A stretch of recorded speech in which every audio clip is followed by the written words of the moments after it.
রসুলের যুগে মসজিদ ছিল রাষ্ট্রীয় কার্যালয়, আর এখন মসজিদ হলো সামাজিক উপাসনালয়। রসুলের যুগে মসজিদ বানানো হতো রাষ্ট্রীয়ভাবে, আর এখন মসজিদ বানানো হয় জনগণের দানের টাকায়। রসুলের যুগে মসজিদে বসে খলিফারা রাষ্ট্র শাসন করতেন, আর এখন বলা হয়ে থাকে মসজিদের দুনিয়াবি কথা বলা হারাম। রসুলের যুগে খতিবরা ছিলেন রাষ্ট্রীয় অথরিটি, আর এখনকার খতিবরা হলেন মসজিদ কমিটির বেতনভুক্ত কর্মচারী।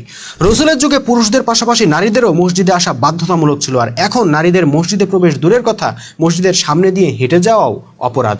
রসুলের যুগে জুমার খুতবায় রাষ্ট্রের পক্ষ থেকে জনগণের জন্য দিক নির্দেশনা থাকতো, আর এখন খতিবরা 1000 বছর আগে লেখা খুতবা পড়ে শোনান, মুসল্লিরা কিছুই বুঝতে পারে না।